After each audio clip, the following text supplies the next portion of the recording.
Mais à quoi Eva se prépare? Au lancement de la mi-saison de Saperli-Poulette.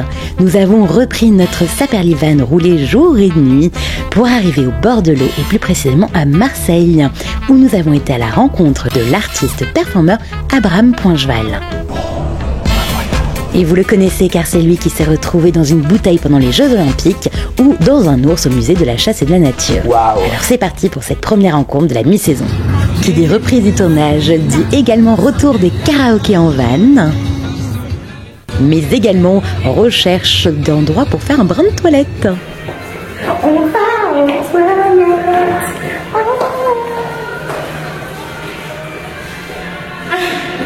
Et retour des dîners fou rire dans le van. Toute propre et rassasiée, nous arrivons à Marseille. C'est cool comme ça, on va le port de Marseille. Pour rencontrer l'artiste performeur spécialiste de l'enfermement, Abraham. Où est-ce qu'on appuie sur on? Ça s'active. Bonjour, je m'appelle Abraham Poincheval. Je suis artiste, souvent artiste sous la dénomination de performeur, mais je me définis plus comme artiste en fait, avec des approches assez variées. Voilà, et on est à Marseille ici, sur la terrasse d'un café que j'apprécie assez. Je suis d'une famille plutôt saltimbanque, donc c'était génial, on a vécu vraiment de l'eau, du vent, de tout ça, c'était super. J'étais une autre artiste musicien, donc du coup c'était pas une île, mais ça ressemble à une île, c'était très marrant, c'était en pleine Mayenne, okay. Mais c'était un endroit magnifique, que je garde toujours hyper fort, comme une sorte d'île au trésor pour moi, qui était des anciennes forges en fait, où il y avait 4-5 maisons qui étaient un peu dispatchées, il y avait des forêts, il y avait des rivières, il y avait un endroit qui était assez beau, qui était une petite île qui avait été fabriquée par les déchets de la forge. Donc du coup ça fait des sortes de pierres, d'ailleurs on en a un petit peu là comme ça, ce genre de truc, c'est des pierres un peu comme ça, c'est des pierres bleues. Ok, wow. Un peu en vrai, qui ont, voilà. Donc ça restait pour moi un endroit assez magique. Et du coup mes parents vivaient avec une communauté de musiciens, beaucoup. Du coup c'était à la fois magique et à la fois un peu dur des fois, enfin, ouais, dans le quotidien. Donc tu joues de la musique, ça a été absolument pas. Pas du tout. Ah non, j'ai essayé plein de trucs mais je crois que c'était trop fort, donc du coup il fallait que je trouve mon endroit à moi où je puisse exister plus tranquillement. Et cette place, il va la trouver grâce au cinéma et au film d'horreur. Mais en même temps, ça me faisait très flipper, ça me foutait vraiment les boules. Et en même temps, je crois que j'aimais beaucoup ça. Et après, j'étais à cette époque-là, il y avait une revue qui s'appelait Mad Movies, une revue spécialiste du film gore, tout ça. En fait, il y avait toujours une partie dans cette revue qui était spécialisée pour la fabrication des effets spéciaux. Et donc, du coup, j'étais un grand fan d'essayer de fabriquer des effets spéciaux dans ma chambre en foutant du latex de tout partout. Voilà. Donc ça, c'est mon grand truc. Et du coup, je faisais jouer mes potes. J'avais hérité d'une caméra Super 8. Du coup, on faisait des petits films d'épouvante avec les copains et c'était vraiment génial. J'adorais, on adorait tout le monde. Puis tous mes potes, c'était pour eux une sorte de disant waouh, mais où est-ce qu'ils nous amènent quoi. Et par chance, heureusement que ça existe parce que c'est ce qui fait que j'ai pu faire quelque chose de ma vie quoi. Je crois que je savais pas ce que c'était d'être artiste. En même temps, mes parents, ils étaient musiciens. Mais je crois que ça se posait même pas la question d'être artiste ou pas. Ça avait l'air de couler de source. C'était un truc, tu vois, tu nais, hop, t'es artiste, c'est normal. Ah oui, mais entendu. Comme tout le monde. Qu'est-ce que tu veux faire d'autre hein? Pourquoi tu voudrais faire autre chose? Les gens qui font semblant de travailler. Ah bah non. Voilà, et il y en a d'autres qui... Donc voilà, c'était un peu un truc... Non, mais moi, je suis très heureux d'avoir été accueilli dans cette communauté, parce que je pense que c'était quand même très dur quoi. Je me sentais toujours un petit peu à côté de la plaque quoi. Et en même temps toujours hyper à l'écoute, toujours enthousiaste de tout, de tous les gens qui faisaient plein de trucs différents, tout en me disant ouais putain c'est quand même pas rigolo des fois quand même. À un moment je m'étais posé la question si j'allais pas devenir journaliste. Mais ce sera finalement les Beaux-Arts et une résidence au centre de Karianek. En fait, j'ai pu rencontrer Marina Abramovic et bosser avec elle. Alors à l'époque, je savais même pas ce que c'était. Parfois, je ne connaissais même pas Marina Abramovic. Mais je pense que quand même, on s'est assez bien entendu, on s'est compris sur plein de trucs. En tout cas, je pense qu'elle m'avait bien capté. C'était génial parce que ça s'est passé un moment où, en fait, dans ce lieu, il y avait un ancien lavoir qui avait été recouvert par la forêt. Et un soir, de ces nombreuses soirées où je joue du piano et on buvait quand même pas mal de vin, il parle de cet endroit-là moi je me dis, chiche, tiens, et si on allait le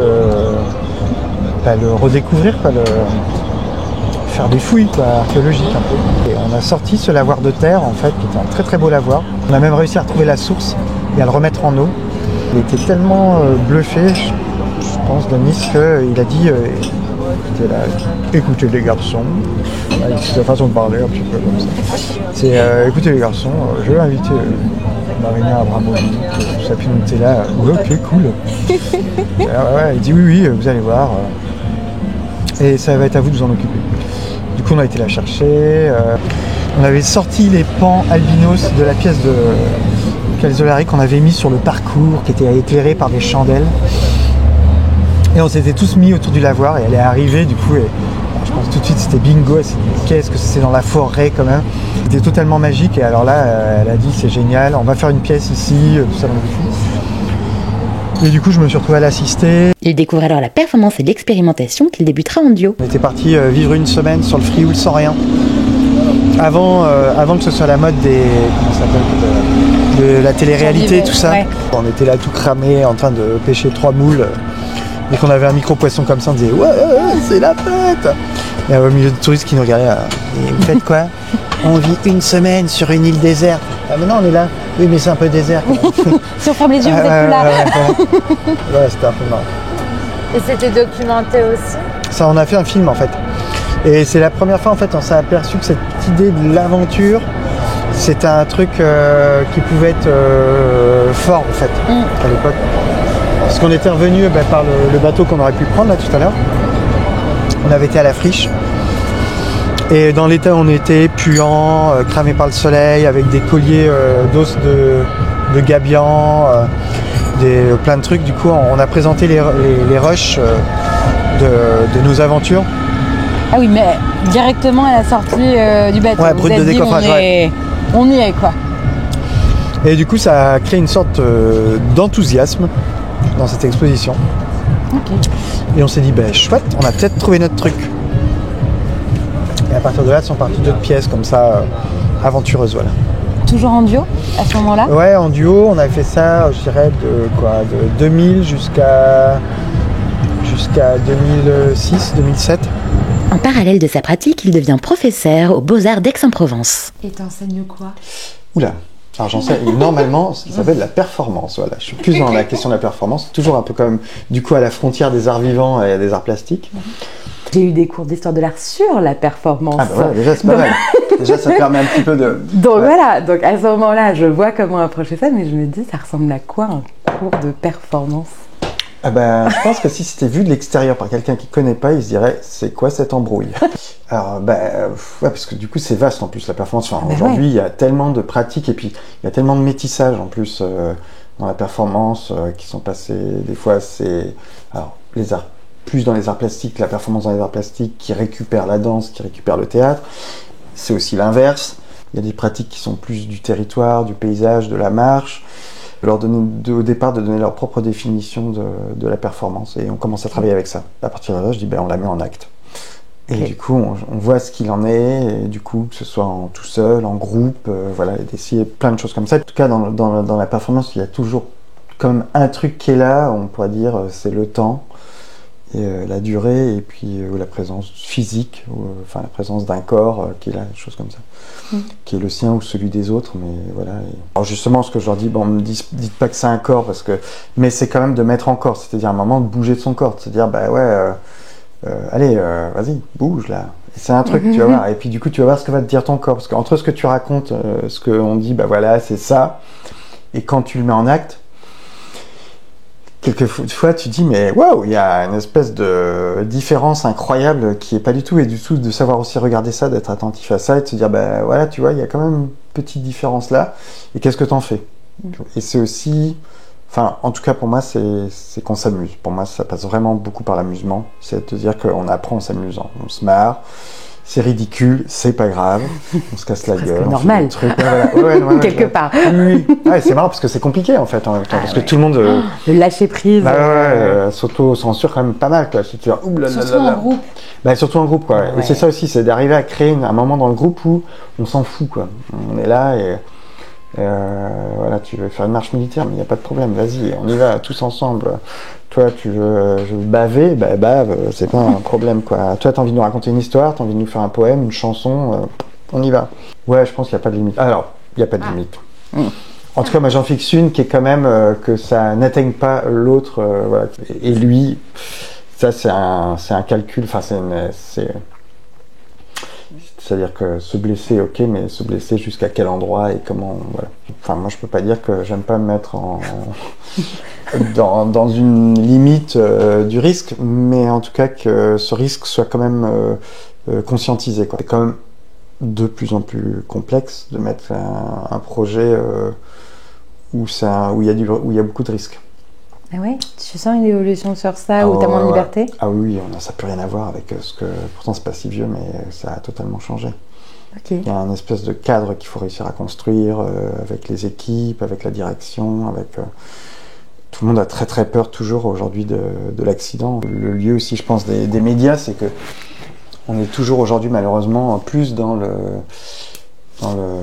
drame que dans l'enthousiasme. Qui fait que voilà, ça demande plus de techniques, de personnes, d'argent aussi, parce que du coup, qui dit surveillance, dit machin, des trucs, donc des gens qui sont là qu'il faut payer, normal, quoi. Alors le truc qui est par contre pas mal, c'est que ce qui semblerait un travail solitaire, c'est-à-dire on s'enferme, on fait un truc comme ça, en fait ne l'est pas du tout, parce qu'en fait du coup il faut aussi travailler avec toute l'équipe du musée ou du lieu qui accueille, parce que du coup il faut les mettre dans l'idée, parce qu'au départ ils se disent oh mon Dieu, on va se retrouver avec un cadavre sur les épaules. Donc du coup c'est de leur dire mais non, il n'y a pas de problème. Souvent je suis finalement assez pote avec les équipes parce que du coup on a passé un moment ensemble quand même, hein, même si j'étais enfermé ou voilà. Mais il y a toujours ce truc au départ, les gens s'imaginent que je suis un mec ultra introverti, qui aime se faire mal, voilà, que je serais un peu un personnage un peu dark, un peu...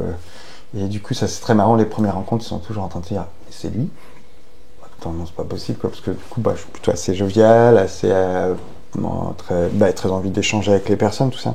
Et qui comprennent que j'aime pas obligatoirement me faire mal, que je suis quelqu'un juste qui aime bien me mettre dans certaines positions qui peuvent sembler étranges, mais qui sont quand même réfléchies. Dans ses performances exploratoires, Abraham repousse les limites du corps en s'enfermant dans un bloc de béton à l'intérieur d'un ours empaillé ou encore en traversant une partie de la France en tenue de chevalier.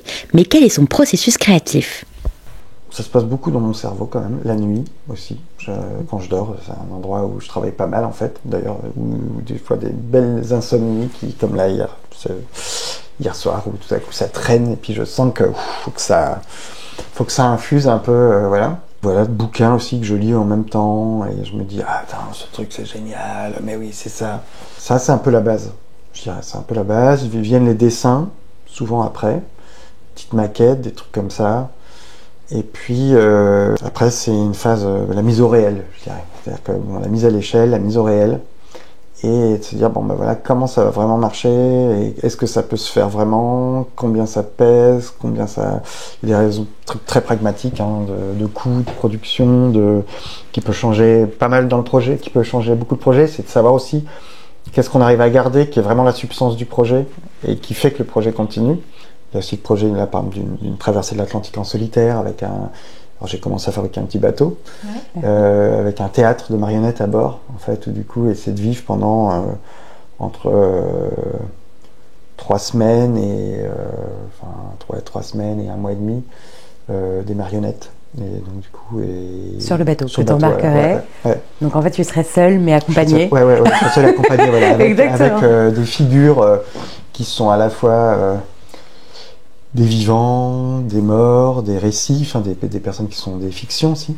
On a beau être sorti de l'eau, on est quand même des personnes qui réfléchissent énormément en terre ferme. Donc du coup, c'était de s'apercevoir que cet élément liquide, c'est un élément qui nous construit mentalement différemment, et notre rapport au monde et notre rapport à la réflexion aussi est pas du tout sur la même manière.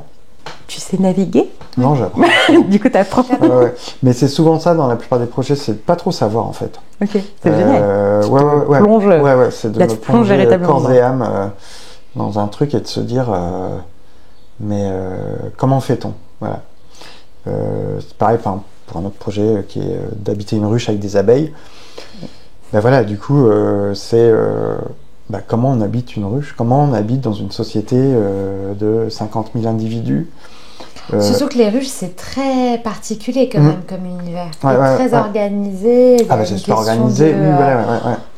Et du coup, c'est de se dire comment on fonctionne avec ça, quoi. Comment moi je suis une pièce rapportée là-dedans et comment je suis accueilli, comment je fais le nécessaire pour que on dise ok, c'est un être un peu bizarre, mais on accepte quand même sa présence. Donc voilà, on travaille. Enfin voilà, c'est des trucs qui me.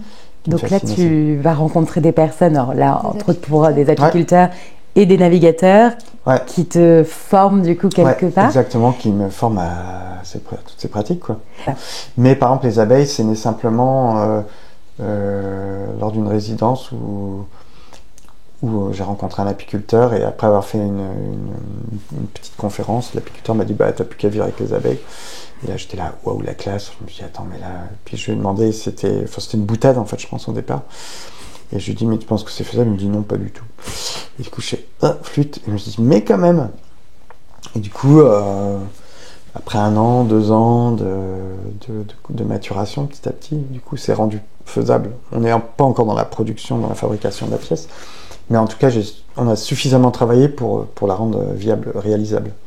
Et dans ces cas-là, qui finance le projet? Pour l'instant c'est les musées. Il y a toujours cette question de qui t'accompagne après. Ah ouais, mais carrément, à fond. Oui, ça fait partie vraiment, c'est une grosse partie. Et comment vendre le projet aussi. Exactement, ça, c'est une énorme partie. D'amener les personnes dans les imaginaires, de dire mais vous allez voir, ça va être génial. Du coup, et c'est pour ça d'en avoir aussi plusieurs, c'est important parce qu'il y en a qui vont prendre. Par exemple, la marche sur les nuages, ça m'a pris 10 ans pour la faire. Pour réussir un jour à partir vraiment sur les nuages. Et c'est quoi la marche sur les nuages? Du coup, c'est un film maintenant qui a été présenté là il y a quelques temps à la Biennale de Lyon. D'abord, c'est eux qui l'ont produite. Du coup, c'était l'idée de marcher sur les nuages. Une idée qu'on a tous en fait. Enfin, on a tous fait le rêve. Jeter dans le nuage. Exactement. Trampoline. Exactement. Faire du trampoline sur les nuages. Voilà. Et donc du coup, c'est parti de ça et de se dire on va le faire, chiche, on va le faire. Et du coup, comment on marche sur les nuages? Alors simplement, on a pris un ballon, un petit ballon, un dirigeable, pas très gros, avec un pilote, et moi j'étais accroché à 10 mètres en dessous avec des filins. Et on partait. Alors là, au tout début, j'avais imaginé 24 heures de voyage en ballon, parce que c'était impossible. Et du coup, c'était 8 jours, et chaque jour, c'était 2 à 3 heures de vol. On a fait ça en Afrique finalement, au Gabon, parce qu'on n'arrivait pas à le faire en France. On n'a pas réussi à avoir les autorisations. Ah ouais. Donc du coup, on est parti au Gabon avec tout l'attirail, toute l'équipe, dans un parc naturel. Et ça a été long pour y arriver, on en a bien bavé, mais c'était magique. J'avoue, c'était magique parce que c'était un truc que je m'attendais pas. Déjà, je m'attendais pas qu'il ait une telle pesanteur et qu'il ait une telle matérialité. Tu le sentais? Tu sentais vraiment le nuage? C'était un truc. C'était un endroit en fait. Et il avait un parfum qui était. Alors du coup, on n'était pas loin. On était en forêt entouré de forêt primaire. Il y avait l'océan plus loin.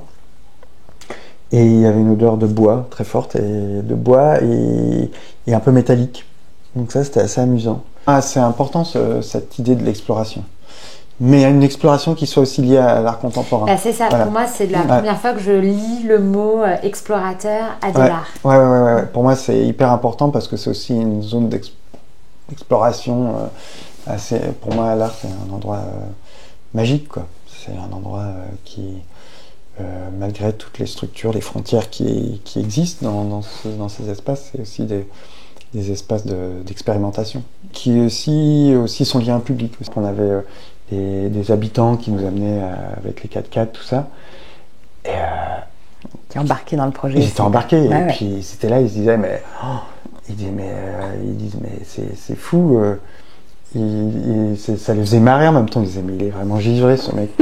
et en même temps, ils se disaient, c'est le premier homme que je vois marcher dans les nuages, quoi. C'est comme quand je me retrouve en chevalier errant, où il y a le temps de l'exposition, mais il y a aussi le temps du trajet qui est là, et comment tout à coup, et qu'on raconte aux gens, je dis voilà, je suis parti de là, je vais là-bas, c'est une œuvre d'art, et que tout le monde peut faire partie de cette pièce à un moment donné, et ça crée un truc un peu magique, quoi. Tout à coup, les gens, ils disent, mais attends, qu'est-ce qu'il fout? Ils disent, non, il n'y a pas une reconstitution moyenâgeuse dans le coin. Aussi bien quand il marche que quand il s'enferme dans ses œuvres, Abraham met son corps à rude épreuve pendant plusieurs jours, et c'est pour ça que le dialogue avec son corps est très important. Et voilà, bon, c'est toujours des sortes de... C'est comme un grand parlement, le corps. Hein. Donc du coup, vous êtes tous ensemble. Je suis jamais tout seul, hein, on est tous assis.